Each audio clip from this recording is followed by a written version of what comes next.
Por favor, coloque-se em pé comigo. Abra sua Bíblia. Primeira carta aos Coríntios, capítulo 12 e 13. Na verdade, o último versículo do capítulo 12 e os 7 primeiros versículos do capítulo 13.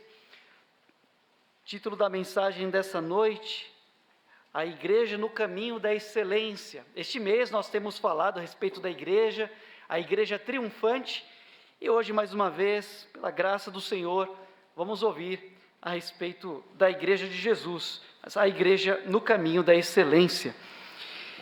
E diz assim a palavra do Senhor: portanto, procurai com zelo os melhores dons, e eu vos mostrarei um caminho mais excelente. Ainda que eu falasse a língua dos homens e dos anjos, e não tivesse amor, seria como um metal que soa, ou como um sino que tine. Ainda que eu tivesse o dom de profecia e conhecesse todos os mistérios e toda a ciência, e ainda tivesse toda a fé, de maneira tal que transportasse os montes, e não tivesse amor, nada seria. Ainda que distribuísse toda a minha fortuna para sustento dos pobres, e ainda que entregasse o meu corpo para ser queimado e não tivesse amor, nada disso me aproveitaria. O amor é paciente, é benigno, o amor não é invejoso, o amor não trata com leviandade e não se ensoberbece. Não se porta com indecência, não busca os seus interesses, não se irrita e não suspeita o mal, não folga com a injustiça, mas folga com a verdade. Tudo sofre, tudo crê, tudo espera, tudo suporta. Pai, é com temor e tremor que nós recebemos a Tua palavra, mas agradecemos porque é a Tua palavra. E a nossa oração, meu Deus, é que o Senhor use a mensagem desta noite para falar com a Tua igreja aquilo que o Senhor espera de nós, que o Senhor ajude a este servo a entregar o Teu recado, e que a igreja receba com alegria, com corações abertos, ouvidos atentos, aquilo que o Senhor tem a nos dizer. Amém. Nós oramos e agradecemos no nome de Jesus. Amém. Podeis assentar?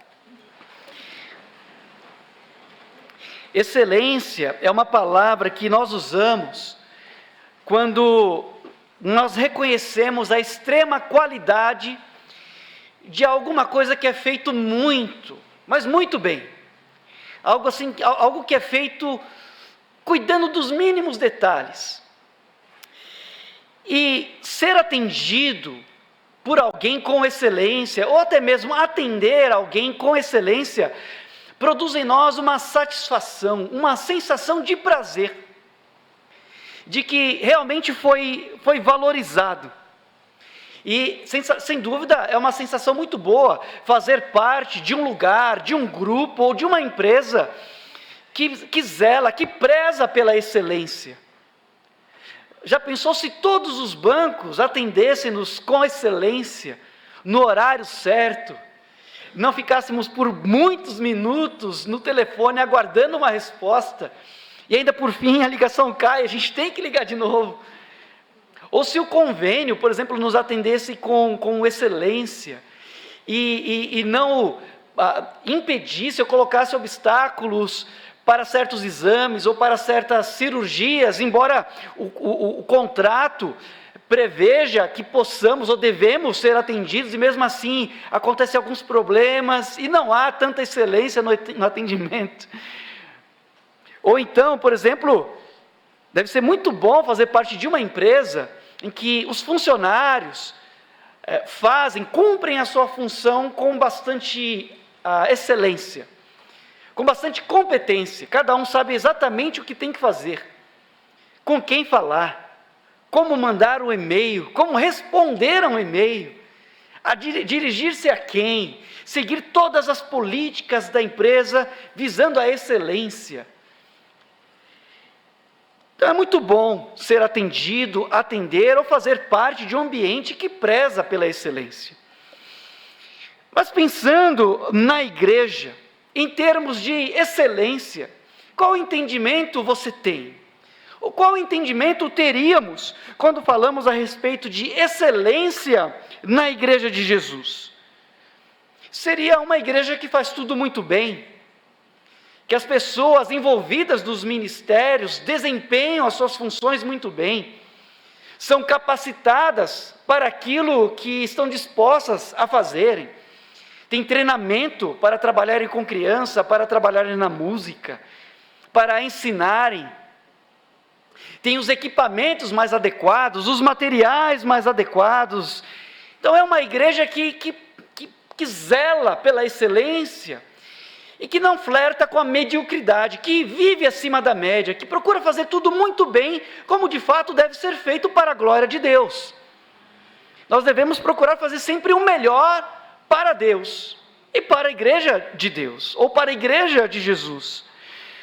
Mas será que tudo isso que nós citamos é uma garantia de que a igreja tem andado por caminhos excelentes? Será que fazer tudo certinho basta? Biblicamente falando, como saber se uma igreja tem trilhado o caminho da excelência? E pelo texto que nós lemos, talvez já tenhamos ideia do que Deus está realmente nos dizendo como igreja, ou para a sua igreja, e onde Ele quer, ou aonde Ele quer que cheguemos. Porque Paulo, na carta aos Coríntios, após ensinar a igreja, tratar a respeito de muitos problemas que eles estavam vivendo, e no capítulo 12, falar a respeito dos dons, dos ministérios, da maneira que a igreja deve servir, ou como devemos servir uns aos outros através dos nossos dons, com excelência. Chega um momento em que Paulo põe aqui, pelo menos na nossa tradução, ou na tradução que uso, um ponto e vírgula, e diz assim: e eu vos mostrarei um caminho ainda mais excelente. Se tudo o que tenho dito é excelente, há um caminho ainda mais excelente. E então, Paulo segue falando a respeito do caminho do amor. O caminho mais excelente. E não é fácil descrever, explicar, definir o que de fato é o amor. E mais cedo eu falei aqui algumas frases, porque as crianças, elas sabem explicar melhor do que nós o que é o amor. Então eu li algumas frases, eu vou repetir, mas tem algumas que são inéditas. Então, por exemplo, perguntaram a algumas crianças o que é o amor. Então vamos lá, por exemplo, João Gabriel, de 6 anos, disse que o amor é gostar de uma pessoa e ir atrás dela. O Pedro, 4 anos, ele disse que amor são borboletas no estômago.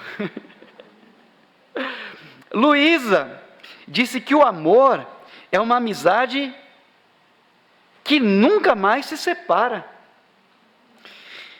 Temos o Ryan, 2 anos, ele disse que o amor é um tomate.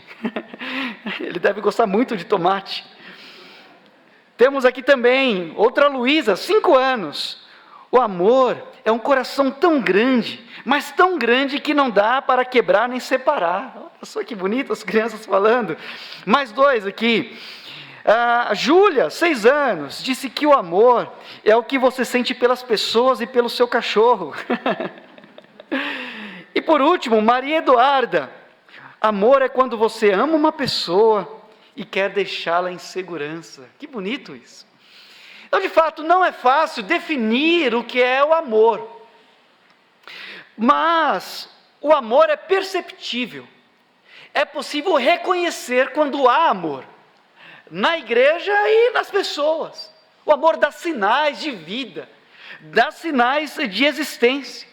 E Paulo, então, no capítulo 13, nesse trecho que nós lemos, ele não explica definitivamente o que é o amor, mas ele apresenta as características do amor, as nobres propriedades do amor, como se o amor fosse uma pessoa. Então ele dá as características do amor, e imagino que Paulo, quando apresenta o amor personificado, ele pensava em Jesus, porque Jesus para nós e para o mundo na verdade para todo o universo, é o perfeito exemplo do que é o amor. Então, quando Paulo fala das características do amor, ele está falando do caráter de Jesus. E assim, uma igreja que anda pelo caminho do amor, é uma igreja que anda pelo caminho mais excelente. E por quê? Bom, em primeiro lugar, porque o amor nos confere autenticidade, o amor da vida, o amor da alma, àquilo que nós fazemos. O amor é a alma das nossas ações, o amor dá vitalidade às nossas obras, ao trabalho que realizamos, tanto para Deus como qualquer outro trabalho, mas principalmente o trabalho relacionado a Deus, relacionado à igreja. Porque por maiores que sejam as obras, ou por mais nobres que possam ser as causas, para Deus, sem amor, as obras seriam vazias, seriam sem vida, não fazem sentido, seria somente um alívio de consciência. E por isso, Paulo, ao escrever aos Coríntios, logo no começo do capítulo 13, ele diz que se ele falasse a língua dos homens, hipoteticamente ele diz, se ainda que eu falasse a língua dos homens, ou falasse a língua dos anjos, se não tivesse amor, eu seria como um sino, como um metal que soa, seria só barulho, seria vazio, não faria sentido. Então o que Paulo quis dizer é que o poder da expressão não fica limitado ou determinado pela dicção, se você é gago ou não é gago, se você tem língua presa. Paulo também não diz que o poder da expressão não depende de como nós formamos as frases, se a gente organiza as palavras, se há concordância verbal, ou o estilo de mensagem, de pregação, de expressão. Na verdade, o que Paulo quis dizer é que o poder da expressão fica determinado pela profundidade do coração. Se aquilo que nós fazemos, se aquilo que nós falamos por amor e com amor, então haverá vida. Então haverá sentido no céu. Mas Paulo não para apenas nas palavras. Paulo vai falando ainda a respeito de dons. Paulo fala a respeito de profecias. Paulo fala de mistérios e conhecimento, coisas que estavam ocultas e que Deus, por sua graça, manifestou, revelou. E Paulo ainda chega na fé, e ele fala, ainda que eu tivesse dom de profecia, ainda que eu conhecesse todos os mistérios, tivesse todo o conhecimento, e tivesse fé tal que transportasse os montes, e a Bíblia diz, que sem fé é impossível agradar a Deus, mas Paulo diz, ainda que eu tivesse tamanha fé, sem amor, eu nada seria. Literalmente Paulo está dizendo, eu seria um zero absoluto, não teria nada, zero, vazio, sem sentido nenhum, sem valor nenhum. Mas Paulo não para aí, ele ainda fala sobre entrega, ele fala sobre martírio, ele fala, ainda que eu entregasse os meus bens aos mais pobres, ou ainda que eu entregasse o meu corpo para ser queimado, sem amor, isso não teria proveito nenhum. É o amor que dá autenticidade ao que fazemos, ao que falamos, o amor da vida, aquilo que nós executamos. O amor confere valor, e é possível, inclusive, que uma igreja tenha todos os dons, é possível que uma igreja tenha a graça de Deus e ainda tropece no amor. A igreja de Corinto, Paulo diz que naquela igreja havia todos os dons, Deus foi gracioso, Deus deu graça àquela igreja, e eles tinham todos os dons, mas falhavam no teste do amor. A ausência do amor fazia com que aquela igreja, na sua manifestação de dons ou talentos, fosse vazia. Então, o amor é que nos autentica, dá vida, dá sentido àquilo que fazemos e falamos. Inclusive, é possível uma igreja ser correta doutrinariamente, é possível uma igreja ser trabalhadora, incansável, e ser reprovada no amor. Nosso pastor falou nessa manhã um pouquinho a respeito da igreja de Éfeso, uma igreja zelosa, uma igreja trabalhadora, uma igreja doutrinada, mas Jesus disse que ela abandonou o primeiro amor, caiu. É interessante que no Apocalipse, nós não podemos esquecer disso, meus irmãos, nós estamos numa batalha espiritual, a igreja está numa batalha espiritual, nós não somos um grupo, um clube social, há uma batalha espiritual, mas há também bênçãos espirituais sobre nós, e há um inimigo real e espiritual contra a igreja de Jesus. É claro que já está derrotado, mas nós não ignoramos os seus ardis, como diz Paulo, ele é ardiloso, ele é astuto, coloca ciladas. Mas é interessante que no Apocalipse, nos primeiros capítulos, Jesus diz para João escrever para 7 igrejas, e em pelo menos a respeito de 4 igrejas, Jesus fala de uma batalha espiritual contra Satanás. Aquelas igrejas tinham as suas virtudes, tinham as suas falhas, Jesus passeava no meio da igreja, Jesus conhecia as suas obras, sabia as coisas boas e as coisas ruins, apontava aquilo que precisava ser repreendido, mas Jesus deixou claro, pelo menos para 4 igrejas, que havia uma batalha espiritual contra Satanás. Mas há 3 igrejas, Jesus não cita uma batalha contra Satanás, e eu começo de trás para frente. Primeiro eu digo, mas Jesus falou por último, a igreja de Laodiceia, uma igreja que era conhecida como igreja rica, uma igreja que achava que enxergava tudo muito bem, mas Jesus estava do lado de fora, batendo a porta, querendo entrar, e era uma igreja que não era nem quente nem fria, mas era morna, e Jesus diz em sua palavra, por causa disso vomitar-te-ei. E o inimigo nem se incomoda com uma igreja morna, com alguém mais ou menos.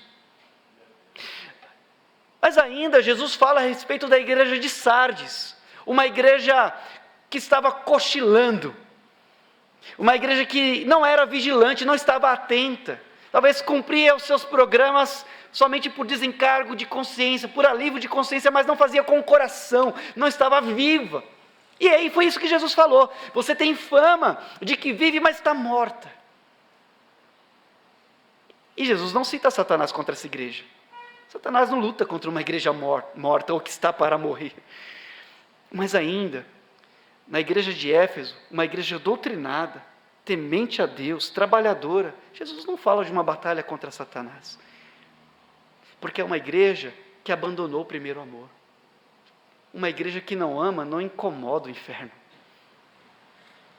Que Deus tenha misericórdia de nós e nos ajude. Como está o nível de amor? Como está o estoque do amor? E o amor não acaba, o amor jamais acaba.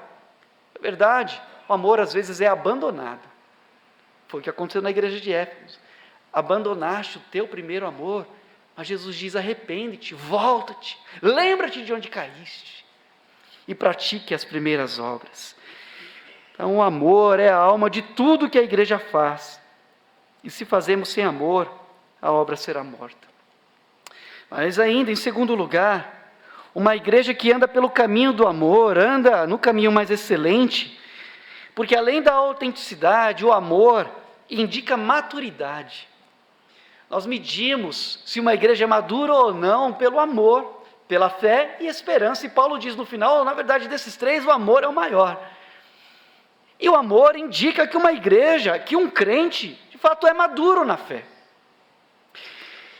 Os problemas da igreja de Corinto poderiam ser evitados, ou poderiam ser resolvidos com mais facilidade, se o amor fosse mais praticado, mais valorizado.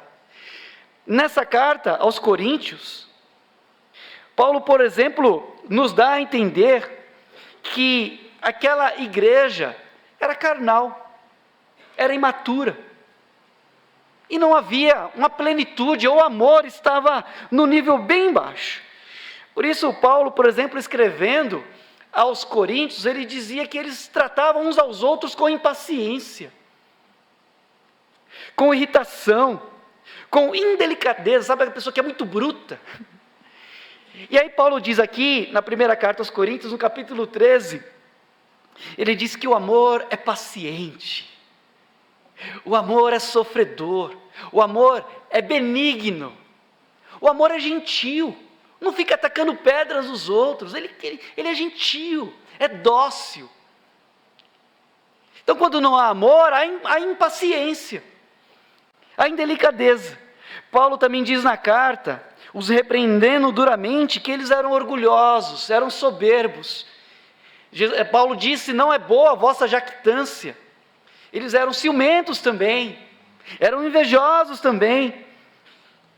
E aí Paulo diz que o amor não arde em ciúmes, o amor não se ufana, o amor não se ensoberbece, quer dizer, o amor age com ternura, o amor não fica inflado, não fica contando vantagens para os outros, dizendo que olha como eu sou melhor. O amor não faz isso, mas não para por aí. Na carta, nós entendemos que os coríntios menosprezavam uns aos outros, na ceia, uns comiam antes dos outros, sem entender a mesa do Senhor, sem entender que a mesa do Senhor é um lugar de comunhão, de celebração. Mas Paulo diz que o amor não se conduz de maneira inconveniente, o amor também não procura os seus interesses, procura antes o bem do outro. É o amor, é a característica do amor. Mas ainda, em Corinto, os crentes estavam levando os seus irmãos para a justiça, processando, levando diante de juízes não crentes. E Paulo chama a atenção deles para isso. Será que vocês não podem resolver isso na igreja mesmo? E aí depois Paulo escreve no capítulo 13, que o amor não se exaspera, e o amor também não se ressente do mal. E talvez você diga aqui, ou diga em casa, pastor, isso é muito romântico. Na verdade, isso aí é um sonho, isso aí é utopia. Não, irmãos, isso é palavra de Deus. Isso é a vontade de Deus para a sua vida e para a igreja de Jesus. Por isso, Jesus nos disse em João capítulo 13, versículo 34, um novo mandamento vos dou, que vos ameis uns aos outros. Palavra de Jesus, que nós nos amemos uns aos outros. Então amor a quem? Amor a Jesus e amor ao irmão. Porque João, o discípulo do amor, na primeira epístola, capítulo 4, versículo 20, ele escreveu, se alguém diz, eu amo a Deus, e odeia seu irmão, é mentiroso. Pois quem não ama seu irmão, o qual viu, como pode amar a Deus a quem não viu? E dele, de Jesus, temos este mandamento, que quem ama a Deus, ame também ao seu irmão. Amém. Amor indica maturidade, e também obediência a Jesus. E quem ama, cumpre a lei. Gálatas capítulo 5, versículo 14. Quem ama, cumpre a lei. Quem ama, confronta. Mas quem ama, conforta. Quem ama, perdoa. Mas também pede perdão. Reconhece que falhou. Quem ama, compreende. E quem ama, cuida. Cumprindo o mandamento do Senhor. E como disse Paulo aos Colossenses, no capítulo 3, versículo 14, o amor é o vínculo da perfeição. Louvado seja o Senhor por sua palavra. Mas ainda, uma igreja que anda pelo caminho do amor, anda no caminho mais excelente, porque além da autenticidade, além da maturidade, o amor indica espiritualidade. Espiritualidade.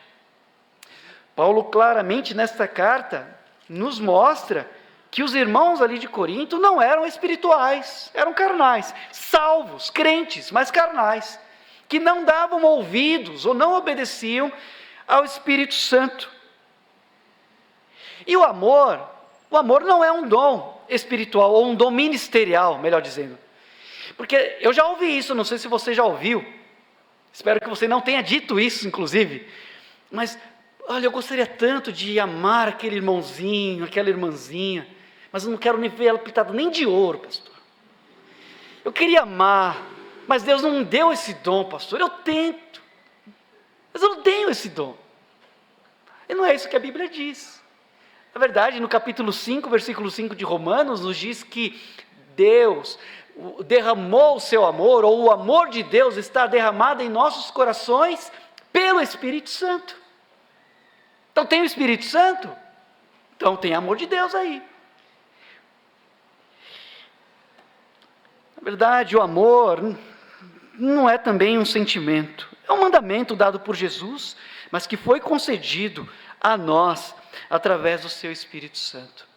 E há quem atribua a espiritualidade pela quantidade de dons que exista na igreja, ou pela quantidade de dons que uma pessoa tenha, ou como ela exerce o seu dom. Mas tem pessoas que recebem dons do Espírito e andam na carne. Na verdade, a espiritualidade é indicada pelo fruto do Espírito. Você quer saber se uma pessoa é espiritual? Identifique fruto do Espírito nessa pessoa. Uma pessoa que é controlada pelo Espírito Santo tem fruto do Espírito. E Paulo diz em Gálatas, no capítulo 5, versículo 22, os gomos do fruto não são frutos, é o fruto, que tem vários gomos. E o fruto, para ser saudável, precisa estar completo. Mas o que é interessante é que Paulo começa falando dos gomos do fruto do Espírito com o amor. Gálatas 5, 22. Mas o fruto do Espírito é amor, alegria, paz, longanimidade, benignidade, bondade, fé ou fidelidade, mansidão e temperança. E ele diz ainda no versículo 23, contra essas coisas não há lei, não há limites, não há nada que diga contra. Então, o amor é uma indicação de que uma igreja, de que uma pessoa é cheia do Espírito Santo. Tem espiritualidade, tem maturidade, tem autenticidade, mas por último, uma igreja que anda pelo caminho do amor, anda no caminho mais excelente, porque o amor nos dá identidade. O amor nos identifica, mostra quem nós somos de verdade. Deus é amor. E esse é um dos atributos, talvez o atributo mais conhecido de Deus. Até quem confronta a verdade da palavra de Deus diz, Deus é amor. E por isso a gente tem que aceitar as pessoas como elas são. Não é bem assim. Mas a verdade é que sim, Deus é amor.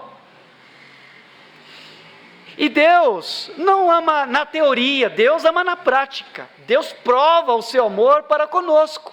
Romanos capítulo 5, versículo 8. Em que Cristo morreu por nós, sendo nós ainda pecadores. Deus te ama. E Ele provou dando Jesus. Então creia nisso. Ainda que mensagens cheguem na sua mente, Deus não te ama, Deus te abandonou, Deus esqueceu de você, é mentira. Deus te ama e Ele provou isso, dando o seu Filho por nós. E lia mais cedo um poema, que foi feita a canção, por Guilherme Kerr.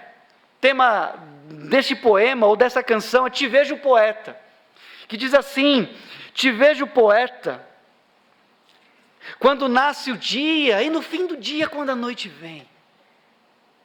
Te vejo poeta na flor escondida, no vento que instiga mais um temporal.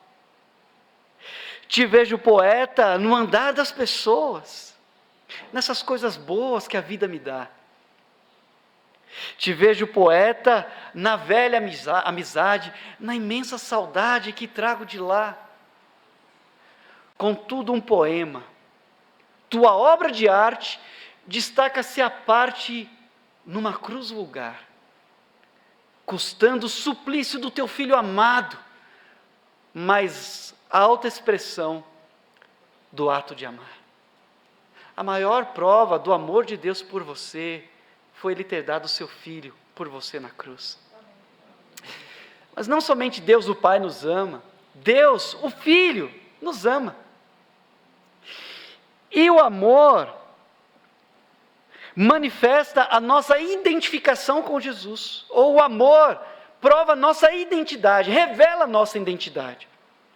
Nos dias do ministério terreno de Jesus, havia outros mestres, havia outros rabinos, e eles tinham seus discípulos, os seus talmidim.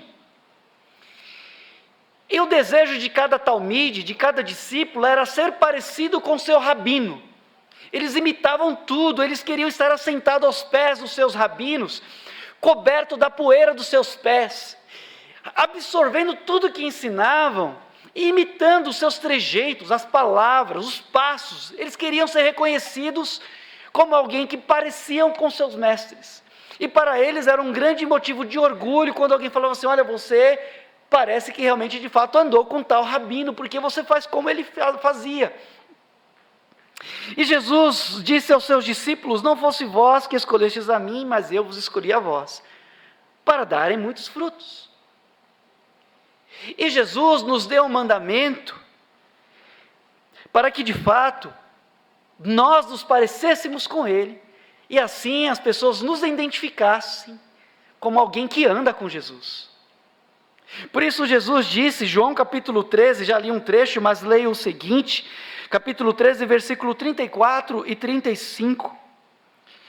Um novo mandamento vos dou, que vos ameis uns aos outros, como eu vos amei a vós. Que também vós vos ameis uns aos outros. E nisto todos conhecerão que sois meus discípulos, se vos amardes uns aos outros.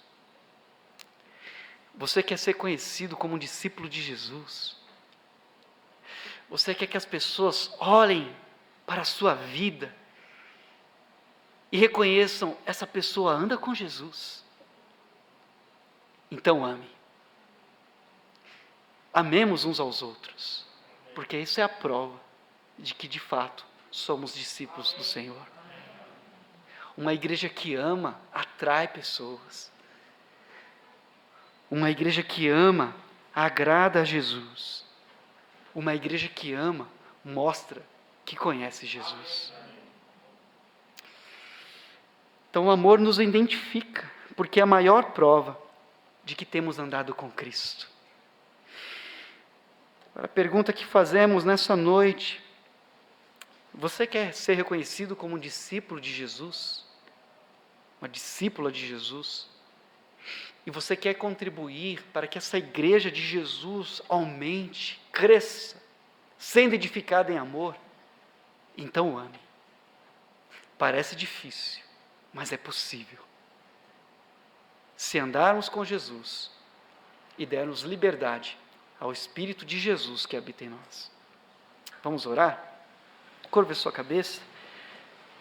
Feche os seus olhos. Obrigado, Senhor, pela Tua palavra e pelo recado entregue.